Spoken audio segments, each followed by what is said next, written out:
Hello, everyone, and thank you for joining us today on the Jamie Foster Brown Show. And today we've got a special treat for you. She's all grown up now, but you know her from her role as Laura Lee Winslow on the ABC CBS television series Family Matters. Wow, which ran from what was it, 1989 to 1998? That's a good long run. Y'all did It a good is. job. That meant that y'all. Oh, we did. And we had a ball doing it. Okay, tell me everything. Everyone welcome Kellie Williams. There she is with a little pretty. Hey, everybody. Ain't getting no older. What are you doing? You got to tell me some of your tricks here, baby. Listen, that husband and them kids done ran me into the ground. What you talking about? How long you been married now? 11 years. Ooh. Now this is important. Okay. Some of us can't last more than 2 or 3 years. What is the secret, honey? I want to know. Marry a good man. Well, how do we find a good man? There has to be prerequisites. What they have to be or what we have to be. What is it that you saw in him? Well, I love my daddy so much. You know that. I know You've that. known that over the years. And I know good men. I know a lot of great men. And he represents to me what a great man does. Like he is so, I can't even, he just has the indescribable it. He's a man. Okay. So, all right. Let's just say like my husband, I had a great man. So we could do some comparisons. Okay, here, because I was married 46 years to this dude. Now, the interesting thing about it was that I didn't marry the man that I was sexually attracted to. Mm-hmm. But here, is that the part? Okay. That head had to be attracted to him in a way that you recognize, will he be a good father? How does he speak to me? When he's angry, is he like, now, Jamie, come and sit down? Instead of saying, hey, bitch, that sort of thing. No, you have to pay attention to things like that. Sure. Also, how they and I tell people this all the time. Like, I don't think I'm my husband's type either. Like, we weren't each other's type necessarily. Right. But he was my type in terms of archetype. So my dad is a great provider. His vision got me to LA. He always made the tent big enough for everybody. Mm-hmm. And that's what my husband does. My husband he knows how to make it happen. You know what I mean? I can look over to him and say, how we going to get out of this mess? And know that he has an answer. Wait a minute. So what was he doing when you met him? He was an engineer for the government. He does IT. Okay, he does that back then. Yeah, that was very important back then. Was he nice to you? Did he look you all up and down and said, you got a nice looking and all that stuff? No, but some girls think that that's what's supposed. No. But I mean, people think it's crazy, but I've always been into nerds. My husband is kind of like, he's a handsome nerd, which I've always been into. I was never the girl who liked like knuckle draggers. I'm not that girl. That's not my experience with men. Okay. And so, when it came to my dating life, I was never interested in that. You start getting on my nerves too bad, you gone. Well, what are knuckle draggers now? What is that? People who don't really say what they mean, who string you along, who don't have really real intentions towards you. Do you know what I mean? Like, mm-hmm. I know people who've been in relationships with people for 20 years and they want to get married. And they never seem to get, to get what they want. Mm-hmm. I wasn't looking to be married in the first place. Mm-hmm. So when it happened, it was great. But if it didn't happen, I would have been a spinster and I would have been fine. He was that good of a dude to me. So, so a lot of women are not happy with who they are. Your father had to have played a very important part in building who you are. What do you remember? My father had a lot to do with how his daughters were raised and how the daughters should interact with boys. A lot of these girls grow up. So share a little bit of that.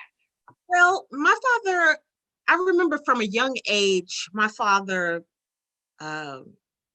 he was always concerned that women were not uh, coached in how to get what they want. So he was always coaching us in, I could tell my father, hey daddy, you know what? I know I never been like a scientist and none of that, but I think I want to go to the moon.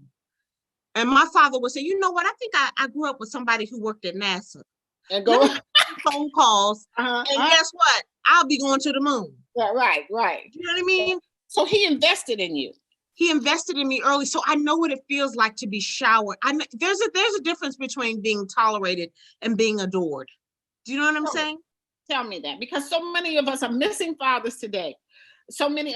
Okay, Kellie, with this, I try to impart what we should look for in a mate. But you should be telling us. People talk about your sons all over the world, how fabulous, what great men they are. You should be telling us. Well, I will. I will, but I'm interested in you right now. Okay.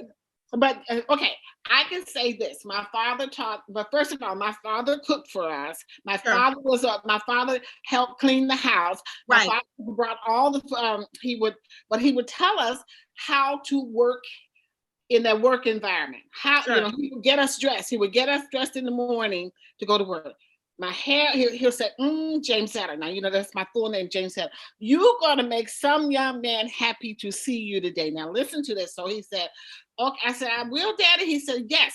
He made sure my hair was all curled nicely. I had a white frilly blouse, all starched and ironed nicely.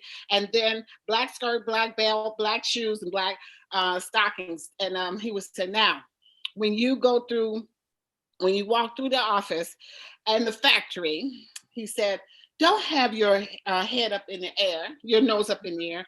I said, why, Daddy? He said, because if it rains, you're going to drown. So he was telling me, be kind. Say hello. Don't be sedity. Don't be stuck up, things like that. So my father poured into us a lot. Right. And in the same way, that's how my father was. He was my father is the master of strategy. Okay. All right. Okay. You could tell him, I say this really like people, like something that's completely ridiculous of a dream. You can bring to him and say, you know what, I really want to do this. And he'll strategize with you and get you there. Okay. And I watch my husband, and maybe because I was exposed to it as a young person, and that's maybe why I chose my husband. He does the same thing with my children. Okay. He's very attentive and very invested and very present. He's a good man. Okay, so how do we talk? Okay, we're gonna get on your new show. Okay, we're gonna talk about your new show. Don't think I'm but there's so many other things. What? Tell me. That this is what you're talking about is very important too, to me. It's important to our community, Kellie, because these girls don't have fathers raising them any longer. This is a problem here. And on this show, and let me just say this to you, and I'll say it to you on this show, anything that you think of, even after this show, that you say, I need to tell Jamie's audience this. Our people need to hear these words, this kind of behavior. Our behavior speaks volumes. Our young girls don't know how to get to work on time. They don't know how to dress, and all these things that are not, the music industry is raising our children. Sure. And it's not on gospel. But I would say this then. This is my overall thing is Jill Scott has this great song and it says, I need you. I could do everything that my husband does for our family, but he does it in a much deeper way. I think that our men need to know that their voice and their present, more than anything, sets everything right. I know it because I have married that, and I know that that's where I come from. So I know that that's the single most important thing in getting me from Maryland to Los Angeles. My father investing in me and seeing something that is possible, even with nothing. Like my father can take nothing and make something out of it. something that is so fantastic. Mm-hmm. And I people get tired of me because I know it sounds real Pollyanna, but having a dope dude is like, and the way that you talk about your husband is the same thing, and your father. It's like it's a game changer. So we should have a dope dude and not a dude that sells dope. Right. No, No, that's because what you're really saying to me, right. But how did they become? Okay, we got a lot of stuff to unpack here because Okay. first of all, I'm very happy to hear this. And I think that, I want to invite you to come and share knowledge with me. Any behavior that you see that you think would be important for us to learn, because there's no teaching in our homes now. So Sure. we have to teach, Kellie. Sure. All right. So Number one, mhm. find you a man who is very proficient at delayed gratification. What? I think I know Not what for that that means. reason, not for that reason, but for many reasons. Like, Tell me. just like my husband, I he's like a great businessman. He knows how to plan. He's a strategist also. And okay, I'll say it this way. My husband and I met some time ago, and he's a little cheap, right? Mm-hmm. But then I looked up, and then we didn't have any mortgage, and we paid our new house off in cash. Mm-hmm. You know what I mean? Like, he's able to not take for himself. He just understands how to feed a family. I can't. I feel like I'm not being specific enough, but it. Kellie, I'll help you. Okay. Okay, thank you. Okay. We have a guy, and he is let's say he's working at Target or Amazon. All right. So did you delay having children, or did you have children right away? Well, my ex was kind of hard boiled, so I got on the good foot with that. We got married 2 years later, and then I had a baby 9 months after that. Okay, 9 months after that. But during the 2 years, did you all plan? So you got to put money aside. There's Sure. a plan. You can't just go get the latest jewelry, the purse, the shoes, the belt. That's very important. People, those are things that you throw away or they become obsolete. But you've thrown away your money. You understand? Sure. So you're not. So we got to be frugal with things like that. And that he's thinking not even of our children, but of our grandchildren. Like, that those things are a consideration, that you buy land, that you have this, that you set up a trust, that you know what I mean? Mm-hmm. It's you're teaching on a generational level. Okay. So first of all, the two people getting together, they have to be able to put some money aside for. It's not just money, it's delayed gratification in a lot of different things. Mm-hmm. It's understanding how you want your children to be educated. It is thinking of both of our mothers will live with us. How we're going to deal with that aspect of it. People who have the same values as you. That now you've hit it with the having the same values as you, and I thought that was very interesting that you're saying that both it's okay for both of your mothers to live with you. That's okay, right? Oh, definitely. He did that. We built a house with that in mind. Okay, so you built a house with that in mind, and then what about raising the children? How did he raise the children? What did he speak to them? What did he tell them how to act? Are they boys and girls? What are they? I have one of each. I have a girl that's 10 and a boy that's 8. Mm-hmm. Okay. And he works a lot, but he's there at every game. He's there at every soccer tournament. He's there. He's very present. And I think a woman really shows, is the loving aspect of the relationship, but he shows the kids what the world looks like and how you should behave in it. Let me ask you about this COVID world, though. What has he shown you with that, with us being restricted, and a lot of us have to stay at home? Maybe you don't have that problem with him, or okay, you don't have that problem. Oh, staying at home? Yeah, staying at home, being restricted in the house with COVID. Well, can I tell you, I'm not really marriage material. So he's been very patient with me, right? So I told him off the giddy up. Look, if you listen, I tell people like this. I told my husband, look, do you want sex or do you want me to help them with this homework? I'm not really that good of a multitasker. Do you want your house clean or do you want something else? You want dinner? You know? So he's been very patient with me. So you're not like, I'll bring home the bacon, fry it up in the pan. Nah. I bring home the bacon. I'm going to sleep after that. That's I right. put the money up on the dresser. You do the rest. But you all work it out. We did, because I said to him, I don't know. Birth order makes a difference. And, from the beginning, my parents were like, go, hunt, kill, win. You know what I mean? I was raised to work. I said, if you're expecting some like Molly homemaker, I'm not that. So if you want that, that's fine. I'll stay in to raise our children, in the beginning. And then we'll see from there. And he was like, well, whatever you feel like you want to do, I'll support. Let me ask you something. So were you like acting and everything when you were a little girl? I mean, how did you get into show business? Tell me a little bit about that. People never believe this, but I was so shy that I didn't speak above a whisper. Okay. And my parents were like, you may need to, let's put her in theater classes to kind of bring her personality out so that people don't think she's weird. Oh, wait a minute. So you didn't want to go into theater classes. This is just like they saw something that was lacking in their child, and they made a decision to enhance, to amplify this.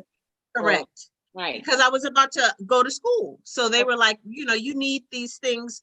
I'm actually writing a book with my best friends about it, like how we all came together and how I wound up getting into theater. When they sent you to school as a child, were you just really, did you feel something like, oh my, this is me, this is who I am, right? How old were you then? I started in the DC Black Rep when I was 4 years old. That's what I'm saying. This is amazing. They were playing, these great parents. Oh, kudos to them. Kudos to them. Okay. Right. So this almost, you grew up in the theater. You grew up acting, right. And that was wonderful. Yes. That's special. And it was a place that I could be free and not feel so. I was shy. I mean, you couldn't hear me above a whisper. Let me ask you something. You were in the second longest running African American focused sitcom as a little girl. What was that like, that success? And then you didn't get a big head or anything, and you survived. I mean, you lasted. A lot of us don't last that long. You know my parents. We will whip you. Exactly. Oh, but you're not allowed to whip children today. I mean, people frown on that. Well, you need to mind your business is what you need to do. Okay. But how old are your children? 10 and 8. 10 and 8. So, okay. But do you give them whippings, or they don't deserve it? My mother told me off the break. She said, your children shouldn't really need them. She said, your kids should have a healthy relationship with respect. That's right. And discipline by the time they're out of diapers. Yes. You're not really spanking a little baby. Mm-hmm. And so when you do the work when they're, really small, you don't really have an issue. And so I thought that was great advice. So you ain't got to do a whole bunch of, a look will stop them dead in their tracks. I got whippings. Okay. So did I. Yeah, what are some of the fondest moments of the show, the television show, that I used to love that show? Oh my gosh. So just good. Thelma Hopkins was like a mother to me. My mother used to let me go over her house, and she spent a tremendous amount of time with me. Like, she would let me come over her house maybe 2 weekends a month. Like, I was over there all the time. Mm-hmm. We spent, I think that some of the reason why the show was so successful is also because people could get the vibe. We really loved each other. I love them. I love those folks. Mm-hmm. We're really like family. Like, I still call them. Mm-hmm. Okay. All of them. I mean, and it's been 20 years now. So, but I still call them. We still wish each other happy birthday. We still crack on each other. Everything. Well, so this new show that you're on, tell me about that. Well, it's a movie that I produced. I was sent a Okay. script by a woman named Stacey Davis, and she Stacey wanted to what? do her Stacey. name is Stacey Davis. Okay. Mm-hmm. And the name of the movie is called Christmas in Carolina. Mm-hmm. So she wanted me to be in it. I wanted to produce it. So we began working with it, and we developed it for about a year, and Mm-hmm. then we shot it in South Carolina. In South Carolina. So what's the movie about though? Tell me what The movie is about, I'm actually playing the mom, but it's a love story about a young couple who are very different personalities who find a way to fall in love and make it work. okay. And so who wrote the movie? How did you get Stacey Davis involved? wrote the movie. But how did you get involved? Why did she choose? Did she choose you specifically, or just like I want Kellie in this? She did. Mhm. She loved the show Family Matters, and so she reached out to me via I think Twitter or like Facebook, Mhm. and I really liked the project, so we went down there and we got to shoot. You gonna do more movies? I think so because I really enjoy the creation aspect of it. I want to produce more. Right. So this with the this is a holiday movie. You're on the set a long time. You get to know people. Was it who was the writer? Who did you fall in? Stacey Davis again was the writer. Uh-huh. I got Darius, who played the brother on Family Matters, to come and be my brother in the movie. Darius is in the back. Wait a minute. He is? Yes, Because he's in it. I've been getting music that he's singing. He's quite a nice singer, Oh, right. yeah. So he gets to get that's That wonderful. maniac. I think that this is wonderful though. And the movie, tell us about when the movie's coming out. Everything is holiday movie and Right. The movie's out now on Roku and on Apple, or like all streaming platforms is out. So you can look for Christmas in Carolina is the name of the movie. so if your children wanted to get into the acting business, what would be your feelings on that? What do you think? Well, it's my job to support them in who they want to be. So if they want to, obviously I would encourage. But at this age, education is number one for me. So you could do it pretty much whatever you want as long as you give me that diploma. I need some diploma jewelry for my wall for all my trouble. Oh yeah, you got Christmas in Carolina. So what is Christmas in Carolina like? What's that like? It's like one of those holiday movies that make you feel good. You see somebody, they have like a little tiff in the beginning, and then they find their way back to Mhm. each other and work it out. You feel all the warm fuzzies and tears at the end. And so it's like this is like a show, a movie that we can watch all year round, from what I can understand. Yes, You can, about what you try people to go, finding love. Right. yeah, and try to go out and support it. I like the idea that we're making movies, that Black people making their own movies and they're starring in them and everything. Who are the people in who did you enjoy in the movie? It was because we use a lot of new actors too. Okay. Jocelyn Hall is in it, and DJ is in it. It's a lot of new faces, but now you're starting to see, like Jocelyn is now in some other holiday movies for Hallmark Mhm. and those things. So it's a lot of new faces, and obviously I pulled in all the old gang also. That's good. If there's anything that you wanted to leave for us and tell us, that helps us through the holidays and through the pandemic, can you share that with us now? Well, I'm just like you, what? all we have is each other. That's All we right. have is each other. You have, from the moment I've met you, you've always been so supportive to me and my career and my family. And thank you so much. And I want to be that for other people too. All we have is each other. So I thank you for the work that you do, with the magazine and with all the stuff that you're doing, but outside the person that you are, because it matters. Oh, We all that we got.